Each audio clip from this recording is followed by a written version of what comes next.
My dear students, welcome back. This video is for class 8 students.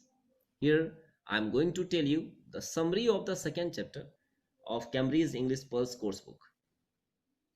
The name of the chapter is Lake Isle of Innisfree by William Butler Yeats. The poet is William Butler Yeats.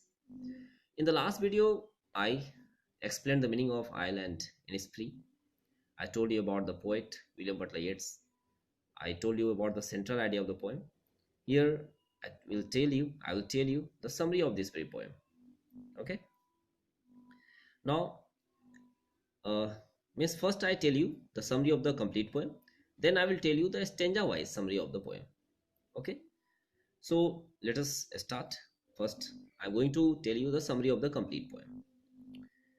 The poet William Butler Yeats dreams of escaping from the busy streets of London. He remembers Innisfree as a perfect little island that fulfilled all his needs. The poet declares that he will arise and go to Innisfree, where he will build a small cabin of clay and wattles made. There he will have 9 bean rows and a beehive, and lives alone in the glade lot with the sound of bees. What he says? He says that he will have peace there, for peace drops from the vales of morning to where the cricket sings. Midnight there is a glimmer, and noon is a purple glow, and evening is full of linnet's wings.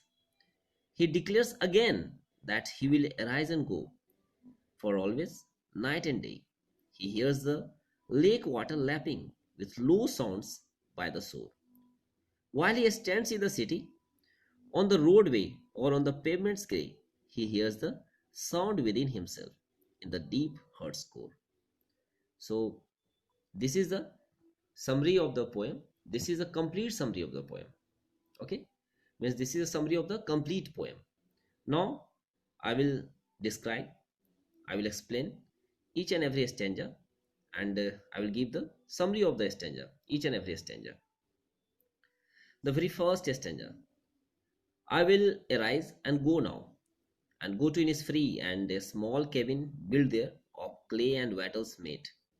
9 bean rows will I have there, a hive for the honeybee, and live alone in the bee-loud glade. This is the very first stanza.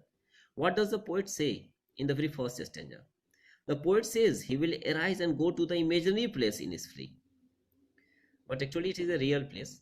Okay, and it's a real physical place where the poet spent his childhood. We can also say spent his boyhood. And what he says more? He says that he will build a small cabin there made up of clay and wattles. He wishes to have 9 rows of beans plant. He will also keep a hive, a home of honeybees. We all know hive is the home of honeybees. The poet will have alone in glade with the sounds of bees. Now the second stanza. Second stanza I'm going to read. And I shall have some peace there, for peace comes dropping slow, dropping from the vales of the morning to where the cricket sings. Their midnight is all a glimmer, and noon a purple glow, and evenings full of the linnet's wings. What does the poet say in the second stanza? The poet will have some peace. In the second stanza, poet says that the poet will have some peace at the island. The peace will uncover itself slowly in the morning. The cricket insect will sing in the morning. The night will be shining. The noon will glow like purple color. The evening will be full of wings of linnet. Linnet, I want to make you know that linnet is a type of bird. Okay, it's a kind of bird. The poet is expecting the linnet birds will be flying all around in evening in where? In the isle.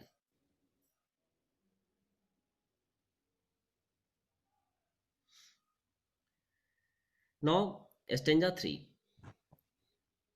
I will arise and go now, for always, night and day, I hear the lake water lapping with low sounds by the shore.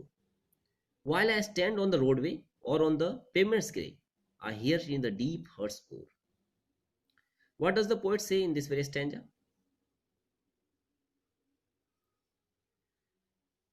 The poet repeats He is determined to go in his free. He will arise and go. For always night and day he hears the lake water lapping with low sounds by the shore. While he stands in the city, on the roadway, or on the pavement's gray, he hears a sound within himself in the deep heart's core.